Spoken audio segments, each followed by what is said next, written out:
Positive सुझाव जो जरूरी हैं आप तक पहुंचाइए, ताकि कोई कोई रणनीति बनाने में वो उपकारक होंगे। अभी यहाँ जो प्रेजेंट भारत सरकार की तरफ से स्वास्थ्य सचिव की तरफ से प्रेजेंटेशन रखा गया, उससे भी स्पष्ट है कि एक बार फिर चुनौतीपूर्ण स्थिति बन रही है। कुछ राज्यों में स्थिति ज्यादा चिंताजनक है। ऐसे में गवर्नेंस सिस्टम में सुधार ये बहुत आवश्यक है। ये मैं समझ सकता हूं कि साल भर की इस लड़ाई की व्यवस्था में भी थकान आ सकती है, ढीलापन भी आ सकता है, लेकिन ये 2-3 सप्ताह और अगर हम टाइट करें, गवर्नर्स को बड़ा मजबूत करें, इस पर हमने बल देना चाहिए। साथियों, आज की समीक्षा में बातें हमारे सामने स्पष्ट हैं और उन पर हमें विशेष ध्यान देने की जरूरत है। पहला, फर्स्ट वेव के समय की पीक को क्रॉस कर चुका है और इस बार के ग्रोथ रेट में ज्यादा तेज है। दूसरा, महाराष्ट्र, छत्तीसगढ़, पंजाब, मध्य प्रदेश, गुजरात समेत कई राज्य फर्स्ट वेव की पीक को भी क्रॉस कर चुके हैं। राज्य भी इस ओर तेजी से बढ़ रहे हैं। मैं समझता हूं कि हम सब के लिए ये चिंता का विषय है, सीरियस कंसर्न है। और तीसरा, इस बार की अपेक्षा बहुत अधिक कैजुअल हो गए हैं। अधिकतर राज्यों में सुस्त नजर आ रहा है। ऐसे में कोरोना बहुत अधिक कैजुअल हो गए हैं। अधिकतर राज्यों में प्रशासन भी सुस्त नजर आ रहा है। ऐसे में कोरोना के केसेस की इस अचानक बढ़ोतरी ने मुश्किलें ज्यादा पैदा की है। कोरोना के प्रसार को रोकने के लिए फिर से युद्ध स्तर पर काम करना आवश्यक है। साथियों, इन तमाम चुनौतियों के बावजूद हमारे पास पहले की अपेक्षा बेहतर अनुभव है, पहले की अपेक्षा अच्छे संसाधन है और अब एक वैक्सीन भी हमारे पास है। जन भागीदारी के साथ साथ हमारे परिश्रमी डॉक्टर्स और health workers, health care staff ने स्थिति को संभालने में बहुत मदद की है और आज भी कर रहे हैं। आप सभी में अपने पहले के अनुभवों का प्रभावी ढंग से उपयोग अपेक्षित है। अब आप कल्पना कीजिए कि गत वर्ष इन दिनों में हमारे हाल क्या थे। हमारे पास टेस्टिंग लैब नहीं थे, इवन मास्क कहां से मिलेगा ये भी एक चिंता का विषय था, किट नहीं था। और उस समय हमारे लिए बचने का एकमात्र साधन बचा था लॉकडाउन, ताकि हम व्यवस्थाओं को एकदम से जितना तेजी से बढ़ा सके और वो हमारी स्ट्रेटेजी काम आई। हम व्यवस्थाओं को बना सके, संसाधन खड़े कर पाए, हमारी अपनी कैपेबिलिटी बढ़ाई, दुनिया से जहां से प्राप्त कर सकते कर पाए और लॉकडाउन के समय का हमने उपयोग किया। लेकिन आज जो स्थिति है, आज जब हमारे पास सब संसाधन है, तो हमारा बल, और ये हमारे गवर्नेंस की कसौटी है, हमारा बल माइक्रो कंटेनमेंट जोन पर होना चाहिए। छोटे छोटे कंटेनमेंट जोन पे सबसे ज्यादा होना चाहिए। जहां पर रात्रि कर्फ्यू का प्रयोग हो रहा है, वहां मेरा आग्रह है कि उसके लिए शब्द प्रयोग हमेशा करें, कोरोना कर्फ्यू, ताकि कोरोना के प्रति एक सजगता बनी रहे। कुछ लोग ये इंटेलेक्चुअल डिबेट करते हैं कि क्या कोरोना रात को ही आता है। हकीकत में दुनिया ने भी ये रात्रि कर्फ्यू के प्रयोग को स्वीकार किया है, क्योंकि हर व्यक्ति को कर्फ्यू समय होता है तो याद आता है कि हाँ, मैं कोरोना काल में जी रहा हूं और बाकी जीवन व्यवस्थाओं को कम से कम प्रभाव होता है। हाँ, अच्छा होगा कि हम कोरोना कर्फ्यू रात को 9 बजे शुरू करें या रात को 10 बजे शुरू करें और सुबह 5-6 बजे तक चलाएं, ताकि बाकी व्यवस्थाओं को प्रभाव ज्यादा न हो।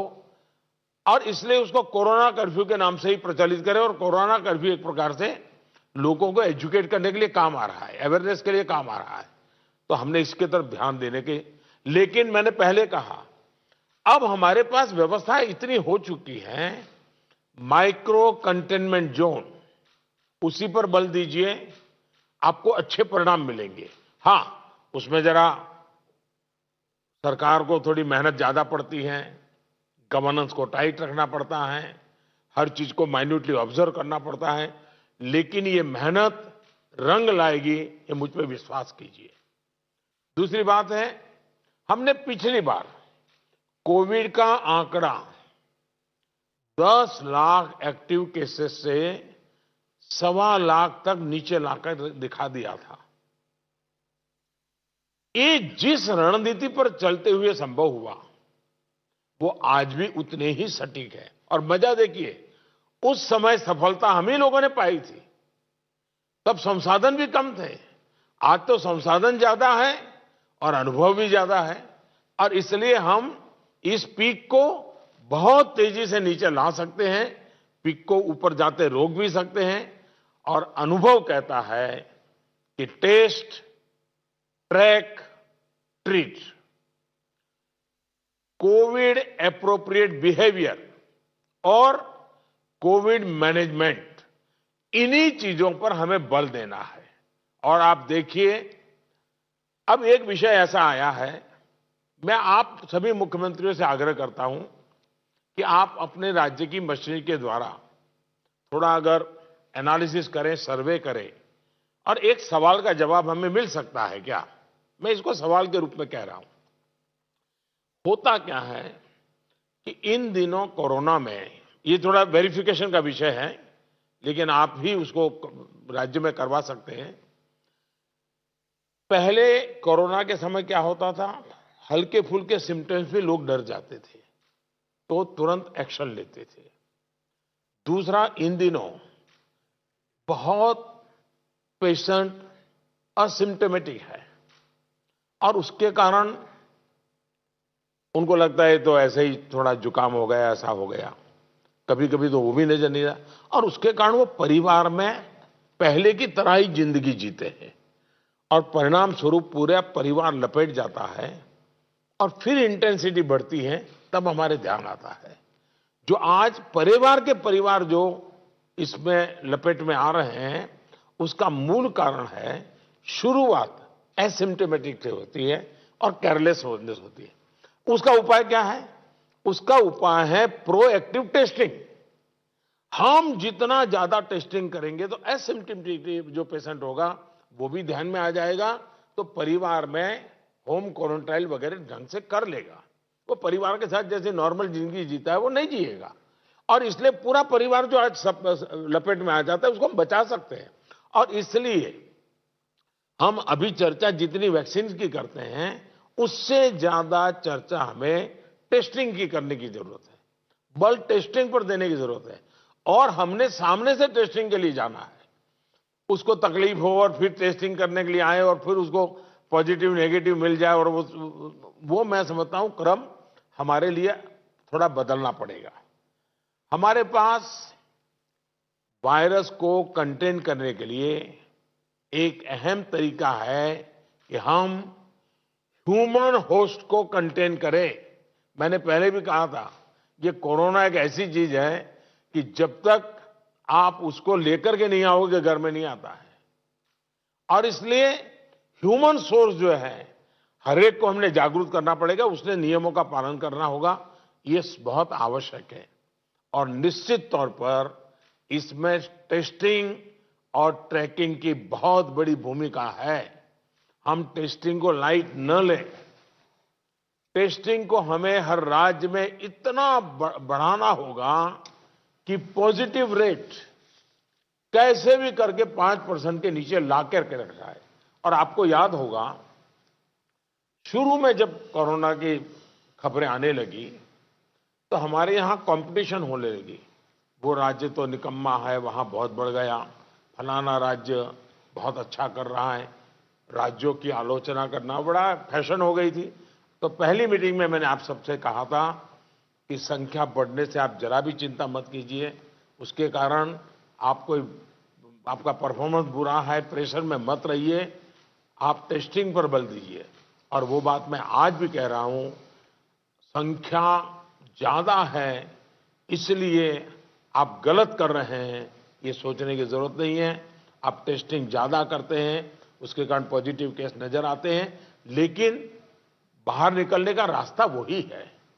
और जो आलोचना करने वाले हैं, थोड़े दिन आलोचना सुननी पड़ेगी, लेकिन रास्ता तो टेस्टिंग का ही है। टेस्टिंग के कारण आंकड़ा बड़ा आ जाता है, आने दीजिए। उसके कारण कोई राज्य अच्छा है, कोई राज्य बुरा है, ऐसा मूल्यांकन का तरीका ठीक नहीं है। और इसलिए मेरा आपका आग्रह है कि इस प्रेशर से बाहर निकल जाइए, टेस्टिंग को बल दीजिए। भले पॉजिटिव केस ज्यादा आते हैं, आने दीजिए, लेकिन उसी का तो हम उपाय कर पाएंगे। और हमारी टारगेट 70%, 70% आरटीपीसीआर टेस्ट करने का है। कुछ जगह से मेरे पास खबर आई है, मैंने वेरीफाई नहीं किया है, कि कुछ लोग जो आरटीपीसीआर टेस्ट कर रहे हैं उसमें जो सैंपल लेते हैं उसमें बहुत लेथार्जिक है। ऐसे ही मुंह के आगे ही से सैंपल ले लेते हैं। ऐसा है, बहुत गहरे जाकर के सैंपल लिए बिना रियल रिजल्ट मिलता ही नहीं है। अगर आपने ऊपर ऊपर से ले लिया मुंह में थोड़ा सा डाल करके, तो जो रिजल्ट आएगा वो तो नेगेटिव ही आने वाला है। और इसलिए जब तक सुई को अंदर डाल करके सैंपल नहीं लेते हैं, जिन राज्यों में ये हो रहा है इसको रोकने के लिए कोशिश कीजिए। भले पॉजिटिव केस बढ़े, चिंता मत कीजिए, लेकिन पॉजिटिव केस होगा तो ट्रीटमेंट होगा, लेकिन वो नहीं होगा तो घर में फैलाता रहेगा, पूरे परिवार को, पूरे मोहल्ले को, पूरे टेनामेंट को, सबको लपेट लेगा। हमने पिछली मीटिंग में भी इस पर चर्चा की थी कि आरटी-पीसीआर टेस्ट बढ़ाने की जरूरत है। और फिर मैं कहता हूं कि प्रॉपर सैंपलिंग और प्रॉपर होना चाहिए। आपने देखा होगा, कुछ लैब सबको निगेटिव दे रही है, कुछ लैब सबको पॉजिटिव दे रही है, तो ये तो अच्छी चित्र नहीं है। तो कहीं कुछ कमी है और ये गवर्नेंस के माध्यम से हमने चेक करना होगा। कुछ राज्यों को इसके लिए इंफ्रास्ट्रक्चर बढ़ाने की जरूरत होगी, लेकिन इसे जितनी तेजी से करेंगे उतना ही मददगार होगा। लैब्स में शिफ्ट बनाने की जरूरत करनी है, तो मैं समझता हूं इसे भी किया जाना चाहिए। साथ ही मैंने जैसे पारण में कहा, कंटेनमेंट जोन्स में टेस्टिंग पर हमें बहुत बल, जिस कंटेनमेंट जोन तय करें उसमें एक भी व्यक्ति टेस्टिंग के बिना रहना नहीं चाहिए। आप देखिए, आपको परिणाम फटाफट मिलना शुरू हो जाएगा। साथियों, जहां तक ट्रैकिंग का प्रश्न है, प्रशासनिक स्तर पर हर इन्फेक्शन के हर कॉन्टैक्ट को ट्रैक करना, टेस्ट करना और कंटेन करना, इनमें बहुत तेजी की जरूरत है। 72 आवर्स में कम से कम 30 कॉन्टैक्ट ट्रेसिंग से हमारा टारगेट कम नहीं होना चाहिए। एक व्यक्ति का खबर आया तो उसके 30 संबंधित लोगों जो भी मिले हैं उसको हमने करना ही पड़ेगा। कंटेनमेंट जोन की भी सीमाएं स्पष्ट होनी चाहिए, वेग नहीं होना चाहिए। पूरे के मोहल्ले, इलाके के इलाके, ऐसा मत करो। अगर 2 फ्लैट हैं, एक इमारत में 6 मंजिला है, तो फिर उतनों को ही करो। बगल का टावर है उसको बाद में देखो। अदरवाइज क्या होगा कि हम सब के सब सरल मार्ग यही है कि मेहनत कम पड़ती है, ये कर दो, उस दिशा में मत जाइए। आप सब इस दिशा में सक्रिय हैं, बस हमारी सतर्कता में कोई कमी नहीं आनी चाहिए, यही मेरा आग्रह रहेगा। हमें ये सुनिश्चित करना है कि कोविड फटीग के चलते जमीन तक जाते जाते प्रयासों में सुस्ती किसी भी प्रकार से नहीं आने देनी है। कई राज्यों में कॉन्टैक्ट ट्रेसिंग को पीरियोडिकली क्रॉस चेक करने के लिए भी टीम्स बनाकर काम किया है। इसके अच्छे नतीजे मिले हैं। हम सबको ये भी अनुभव है कि जहां कंटेनमेंट जोन में हेल्थ मिनिस्ट्री की एसओपीज का, और मैं मानता हूं ये एसओपी बड़े अनुभव से तैयार हुई है और समय समय पर उसको अपग्रेड किया गया है, उस एसओपी का प्रभावी पालन हो रहा है, वहां बहुत अच्छी सफलता मिल रही है। इसलिए मेरा ये सुझाव जरूर होगा कि इस और विशेष ध्यान दिया जाए। साथियों, हमने चर्चाओं के दौरान अभी मोर्टालिटी रेट पर चिंता जताई है। ये कम से कम रहे, इन पर भी हमें बहुत जोर देना है। और उसका मूल कारण यही है कि वो रूटीन लाइफ जीता है, मामूली बीमारी ऐसा मान लेता है, पूरे परिवार में फैला देता है और फिर एक स्थिति बिगड़ने के बाद अस्पताल तक आता है, फिर टेस्टिंग होता है और तब चीजें हमारे हाथ से निकल जाती है। हमारे पास हर हॉस्पिटल में डेथ एनालिसिस की जानकारी होनी चाहिए। किस स्टेज में बीमारी का पता चला, कब एडमिशन हुआ, मरीज को कौन कौन सी बीमारियां थी, मृत्यु के पीछे अन्य क्या फैक्टर्स रहे, ये डाटा जितना कॉम्प्रिहेंसिव होगा, हमें उतने ही जीवन बचाने में बहुत आसानी होगी। साथियों, मैं आपकी भी जानकारी में है कि एम्स दिल्ली हर मंगलवार और शुक्रवार को इस विषय पर वेबिनार आयोजित करते हैं और देश भर के डॉक्टर्स उनसे जुड़ते हैं। ये लगातार होते रहना चाहिए। सभी राज्यों के अस्पताल इनसे जुड़ते रहें। जो नेशनल क्लिनिकल मैनेजमेंट प्रोटोकॉल चल रहा है, उनकी जानकारी सबको रहे, ये भी जरूरी है। और ये लगातार कम्युनिकेशन की व्यवस्था है। जो मेडिकल फैकल्टी के लोग हैं, उनको उन्हीं की भाषा में उन्हीं को लोग समझाएं, इसका प्रबंध है, इसका लाभ लेना चाहिए। इसी तरह एम्बुलेंसेस, वेंटिलेटर्स और ऑक्सीजन अवेलेबिलिटी की भी लगातार समीक्षा आवश्यक है। अभी तक जब पिछली बार हम पीक में थे, आज भी देश में उतना ऑक्सीजन का उपयोग नहीं हो रहा है और इसलिए एक बार एनालिसिस कर लें हम चीजों का, रिपोर्ट को जरा वेरीफाई कर लें हम। साथियों, एक दिन में हम 40 लाख वैक्सीनेशन के आंकड़े को भी पार कर चुके हैं। वैक्सीनेशन पर कई महत्वपूर्ण बिंदु इस चर्चा में हमारे सामने आया है। देखिए, वैक्सीनेशन में भी आपके अधिकारियों को लगाइए, दुनिया भर के समृद्ध से समृद्ध देश जिसके पास सब सुविधाएं उपलब्ध है, उन्होंने भी वैक्सीनेशन के लिए जो क्राइटेरिया तय किए हैं, भारत उनसे अलग नहीं है। आप जरा स्टडी तो कीजिए, आप पढ़े लिखे लोग आपके पास है, जरा देखिए तो सही। और नए वैक्सीन डेवलपमेंट के लिए जितना भी कोशिश हो रही है, मैक्सिमम वैक्सीनेशन और मैन्युफैक्चरिंग कैपेसिटी है, उसके लिए भी काम हो रहा है। और वैक्सीन के डेवलपमेंट से लेकर स्टॉक और वेस्टेज जैसे जरूरी बिंदुओं पर भी चर्चा हुई है। ये बात सही है। आपको मालूम है कि भी इतनी वैक्सीन बन पाती है। अभी ऐसा तो नहीं है कि इतने बड़े बड़े फैक्ट्रियां कोई रातों रात लग जाती हैं। जो हमारे पास अवेलेबल है उसके हमें प्रायोरिटाइज करना पड़ेगा। किसी एक राज्य में सारा माल रख करके हमें परिणाम मिल जाएगा, ये सोच ठीक नहीं है। हमें पूरे देश को ख्याल करके ही उसको मैनेजमेंट करना पड़ेगा। कोविड मैनेजमेंट का एक बहुत बड़ा पार्ट वैक्सीन वेस्टेज ये रोकना भी है। साथियों, वैक्सीन को लेकर राज्य सरकारों की सलाह, सुझाव और सहमति ने से ही देशव्यापी रणनीति बनी है। मेरा आप सभी से आग्रह होगा कि हाई फोकस्ड डिस्ट्रिक्शन जो है, उनमें 45 साल के ऊपर 100% वैक्सीन के लिए लगातार प्रयास कीजिए। एक बार एक तो अचीव करके देखिए। मैं एक सुझाव देता हूं, क्योंकि ये कभी कभी वातावरण बदलने के लिए चीजें बहुत काम आती हैं। 11 अप्रैल ज्योतिबा फुले जी की जन्म जयंती है और 14 अप्रैल बाबा साहब आम्बेडकर जी की जन्म जयंती है।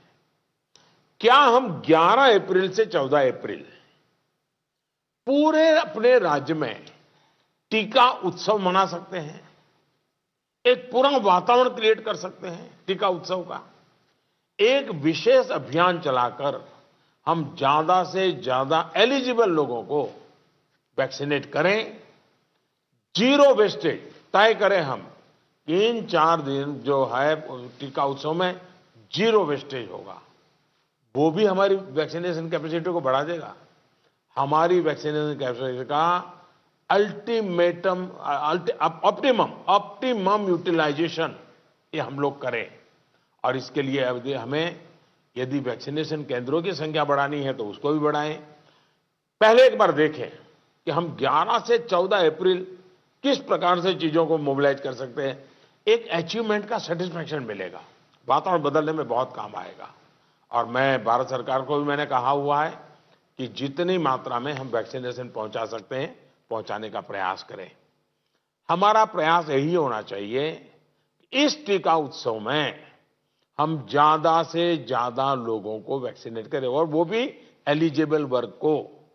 मैं देश के युवाओं से भी आग्रह करूंगा कि आप अपने आसपास के भी 45 साल के ऊपर के जो लोग हैं उनको वैक्सीन लगाने के लिए मदद करिए। मेरी नौजवानों से विशेष अपील है, आप हेल्दी हैं, सामर्थ्यवान हैं, आप बहुत कुछ कर सकते हैं, लेकिन अगर मेरा देश का नौजवान कोरोना के जो एसओपीज हैं, जो प्रोटोकॉल्स हैं, डिस्टेंस मेंटेन करने वाली बात है, मास्क पहनने वाली बात है, अगर मेरा देश का नौजवान इसको लीड करेगा तो कोरोना की कोई ताकत नहीं है कि मेरे नौजवान तक पहुंच जाए। हम पहले इस प्रिकॉशन को नौजवानों पर बल दें। नौजवानों को वैक्सीन के लिए जितना हम मजबूर करना चाहते हैं उससे ज्यादा उसको प्रोटोकॉल के लिए प्रेरित करें। अगर हमारा नौजवान इसको बीड़ा उठा लेगा, खुद भी प्रोटोकॉल का पालन करेगा, औरों से भी करवाएगा, तो आप देखिए वही स्थिति जैसे हम एक बार पीक पर जाकर के नीचे आए थे, दोबारा हम आ सकते हैं। इस विश्वास के साथ हम आगे चल सकते हैं। सरकार ने एक डिजिटल व्यवस्था बनाई है जिससे लोगों को वैक्सीन में मदद मिल रही है और बहुत अच्छा अनुभव सब लोग लिखते भी हैं कि भाई मुझे बहुत अच्छा अनुभव रहा।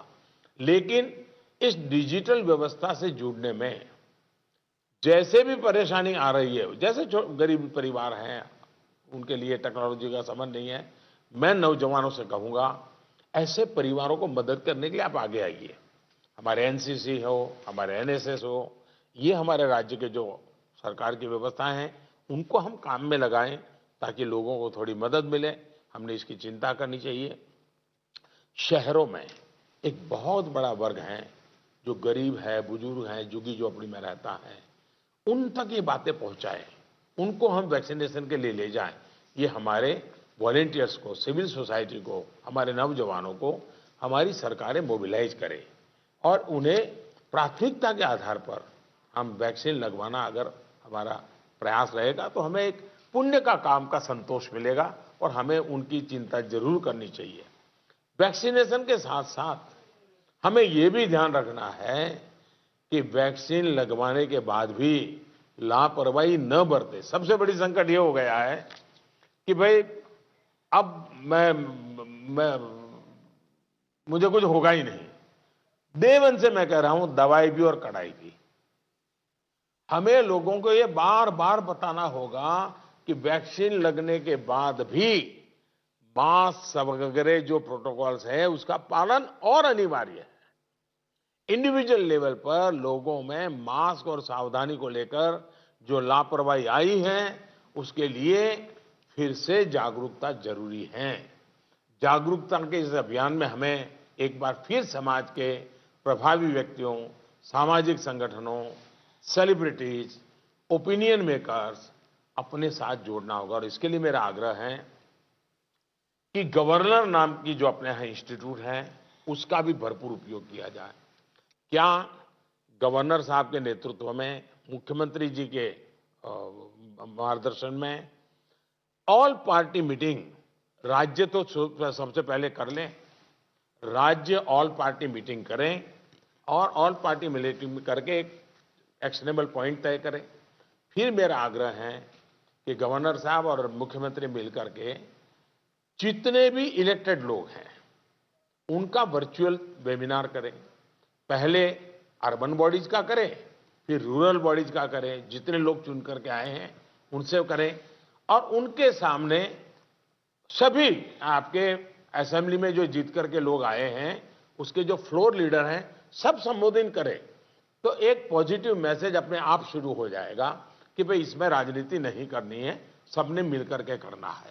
तो मैं समझता हूं एक तो ये प्रयास करना चाहिए। दूसरा, गवर्नर साहब के नेतृत्व में, क्योंकि मुख्यमंत्री के पास बहुत काम रहते हैं, लेकिन गवर्नर साहब के नेतृत्व में एक आध समिट, बड़ा वेबिनार भी किया जाए और जो शहर हो वहां पर लोकल हो तो सभी धार्मिक नेताओं को बुला करके एक समिट हो जाए और बाकी लोगों को वर्चुअल जोड़ा जाए। जो सिविल सोसाइटी के लोग हैं एक आध समिट उनका कर लिया जाए। जो सेलिब्रिटीज हैं, लेखक हैं, कलाकार हैं, खिलाड़ी हैं, उनको एक बार कर लिया जाए। मैं समझता हूं कि ये गवर्नर के माध्यम से इस प्रकार के लगातार भिन्न भिन्न समाजों के लोगों को जोड़ने का एक मूवमेंट चलाया जाए और यही बात कि भाई आप इन प्रोटोकॉल का फॉलो कीजिए, टेस्टिंग पर बल दीजिए। हमारा क्या हुआ है, हम एकदम टेस्टिंग भूल करके वैक्सीन पे चले गए। वैक्सीन जैसे जैसे प्रोडक्ट होगी, जैसे जैसे पहुंचेगी। हमने लड़ाई जीती थी बिना वैक्सीन को। वैक्सीन आएगी कि नहीं आएगी वो भी भरोसा नहीं था, तब हम लड़ाई जीते हैं। तो आज हमें इस प्रकार से भयभीत होने की कोई जरूरत नहीं है, लोगों को भयभीत होने नहीं देना है। अगर हम जिस तरीके से लड़ाई को लड़े थे उसी तरीके से लड़ाई को जीत सकते हैं। और जैसा मैंने कहा, पूरे परिवार लेपट में आ रहे हैं, उसका मूल कारण जो मुझे नजर आता है, फिर भी आप लोग इसको वेरीफाई कीजिए। मैं क्लेम नहीं कर रहा हूं किसी चीज का, मैं सिर्फ अपना ध्यान आकर्षित करता हूं कि एसिम्प्टोमेटिक कारणों से शुरू में परिवार में ये फैल जाता है, फिर अचानक परिवार में जो पहले से बीमार व्यक्ति है या कुछ करने वाला है वो एकदम से नए संकट में आ जाता है, फिर पूरा परिवार संकट में आ जाता है। और इसलिए मेरा आग्रह है, प्रोएक्टिवली हमने टेस्टिंग पर बल देना होगा। हमारे पास व्यवस्थाएं हैं, हिंदुस्तान के हर जिले में लैब बन चुकी हैं। एक लैब से शुरू किया था हमने, आज हर जिले में लैब पहुंच गई है और हम इस चीज को बल ना दे तो कैसे होगा। इसलिए मेरा आग्रह है, जहां तक राजनीति करना न करने का सवाल है, मैं तो डे वन से देख रहा हूं, भांति भांति के बयानों को झेल रहा हूं, लेकिन मैं कभी मुंह खोलता नहीं हूं, क्योंकि मैं मानता हूं ये हिंदुस्तान के लोगों की सेवा करना पवित्र हमारा जिम्मेवारी है। हमें ईश्वर ने इस समय ये कठिन परिस्थिति में सेवा करने का जिम्मा दिया है, हमने इसको निभाना है। जो राजनीति करना चाहते हैं वो कर ही रहे हैं, उनके लिए मुझे कुछ कहना नहीं है, लेकिन हम सभी मुख्यमंत्री अपने राज्य के सभी दलों को बुला करके, सभी प्रकार के लोगों को साथ रख करके अपने राज्य में स्थिति को बदलने के लिए आगे आएंगे। मुझे पक्का विश्वास है इस संकट को भी हम देखते ही देखते पार करके निकल जाएंगे। फिर एक बार मेरा यही मंत्र है, दवाई भी और कड़ाई भी। ये इस विषय में कोई कॉम्प्रोमाइज मत कीजिए जी। मैंने पिछली बार भी कहा था कि आपको जुकाम की दवा ले ली और बार बारिश आ रही, आप कहें मैं छाते का उपयोग नहीं करूंगा, ये नहीं चल सकता है। आपको अगर जुकाम हुआ है, दवाई ली है, ठीक हुए, तो भी अगर बारिश आ रही है तो आपको छाता रखना ही पड़ेगा, रेनकोट पहनना ही पड़ेगा। वैसा ही ये कोरोना एक ऐसी बीमारी है, जैसे हर प्रोटोकॉल में फॉलो करते हैं, इसको भी करना पड़ेगा। और मैं ये कहूंगा कि जैसे हमने पिछली बार कोरोना को नियंत्रित किया था, वैसे ही हम इस बार भी कर लेंगे, मेरा पक्का विश्वास है। और मेरा आप पर भरोसा है, आप अगर इनिशिएटिव लेंगे, चिंता करेंगे और फोकस टेस्टिंग पे कीजिए। वैक्सीनेशन की व्यवस्था एक लंबे कालखंड के लिए है, जो निरंतर चलानी होगी, वो चलाते रहेंगे। आज बल हम इस पर दें और जो एक टीका उत्सव एक ब्रेक थ्रू करने के लिए तय किया है, उस टीका उत्सव पर हम एक नई सफलता प्राप्त करें, एक नया विश्वास पैदा करने के लिए एक छोटा सा अवसर काम आ सकता है। मैं फिर एक बार आपके सुझावों की प्रतीक्षा करूंगा। बहुत बहुत धन्यवाद। धन्यवाद प्रधानमंत्री जी। मैं अब सभी का धन्यवाद कर हम इस बैठक की समाप्ति करते हैं।